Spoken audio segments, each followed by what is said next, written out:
everybody. Good morning. It's good to be with you. And I've been looking forward to this moment because of the mission of this conference. I think it's so central to the future of our society. And I want to do my best to contribute to the success of this conference and to the success of your work. And I feel, because I know there are many people in the audience whom I don't know, and you don't know me, I thought it would be good for me to start by telling you who I am. In fact, we're talking about sustainability and community and ecology, and all of those things are founded upon relationships. And relationships are founded upon knowing each other.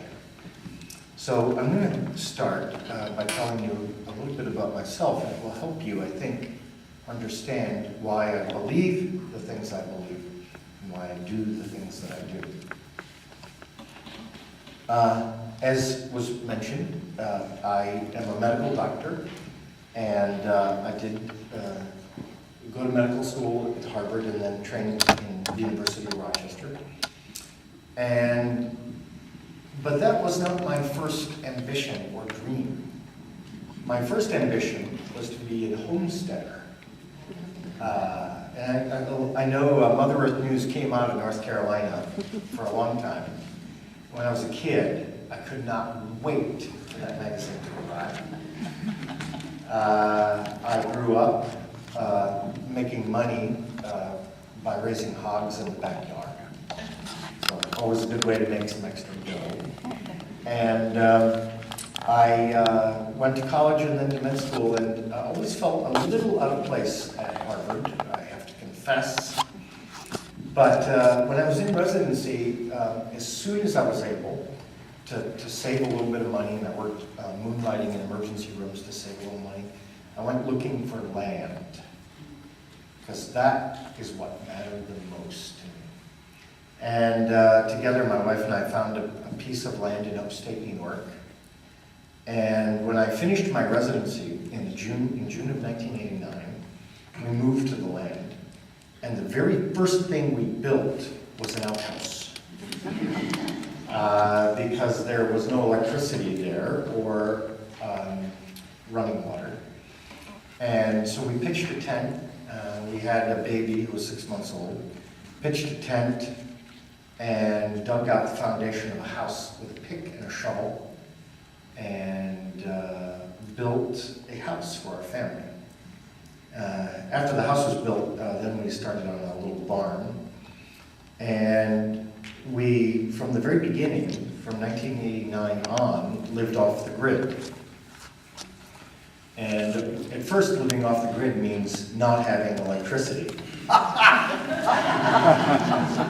That's the original off the grid. I remember when our little boy was 2 years old, and we went to visit my parents, and we had an overnight at my grandma and grandpa's, and we were putting him in bed, and he's kind of getting all tucked in, and he sits up in bed and leans over to the bedside lamp and goes,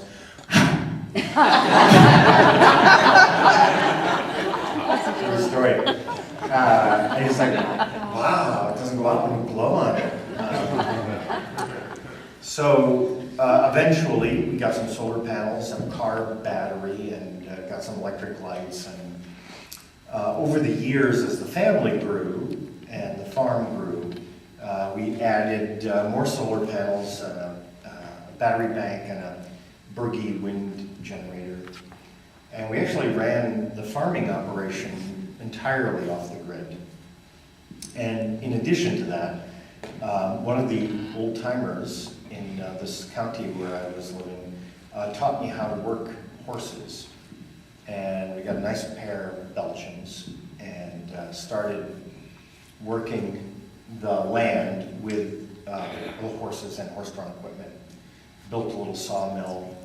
We had a maple sugar operation and a honey operation, beekeeping operation. And all the work we did was all with horses on the farm. So first thing you know is that my wife is a saint. 5 kids, living off the grid. Pretty amazing. So, and what we learned, I'm going to tell one quick story about this, and then we'll move on. Obviously, at this conference, I could tell you 20 years worth of stories of living off the grid and farming it and the raising of cattle and so on and so forth. But that's for another time. But one story I want to tell you is that because of our work in the field of aging, some people would come to the farm and want to study with us and learn. And we had a little group with us, and I was trying to teach them about sustainable change inside organizations. And they were very gung-ho. So one of the things I did, what we did is I hooked the team up to a wagon and took them around. We were going around the farm, and there's one part on the farm, it's hilly country, where there's a long pole. And we're going up, and they're like, and about halfway up the hill, I just pulled the horses off sideways and stopped. And I asked them, why did I stop? And they're like, I don't know, why? And I said, listen. They listened. We don't hear anything. I said, listen. And then they heard this.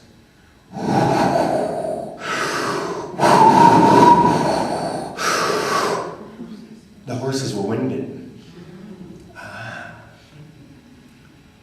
If you don't pay attention, they will be injured. And while we were going up the hill, I was listening and watching the flanks and looking for the time when they needed to catch their wind. And I tried to point out to them that they were talking about pushing their organizations as if it was a machine and not a living assembly of people. And that they needed to learn to listen, to hear that heavy breathing, so they could pull off to the side so that the people they worked with could catch their wind.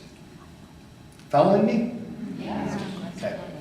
So the reason I'm telling you this story is because what I'm going to talk about is not, I would say, only of academic interest to me. It's how I've lived my life as a grown man and what I have determined to be important to me. All right. So the story goes, I'm living on the farm and I was working in the emergency room, and I'll tell this quickly, but it's very important again. I was working in the emergency room, and one of the great things about running a farm like this, especially if you have 3 boys, is I could go to the ER, work a 24-hour shift, come home, kind of pick things up on the farm, and we could cover it, you know what I mean, chores and everything. And I went to the ER, and it was one of these days where it was incredibly busy the minute I walked in, and it stayed that way. And we worked 24 hours straight. And it was 3 o'clock in the morning, and I was just like, oh man, this is hard.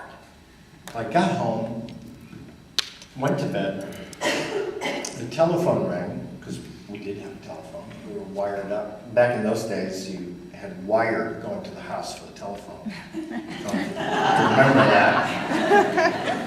that? Anyway, we had a telephone rang, a nursing home administrator called me and woke me up and told me that there was a position available as a nursing home doctor. And it was the easiest question anybody ever asked me. I told him, no! Ha! You gotta be kidding me! I'm a real doctor, okay? No, thank you. So I hung up the phone, had a busy day on the farm, and I went back to, I would work 24 on, 24 off.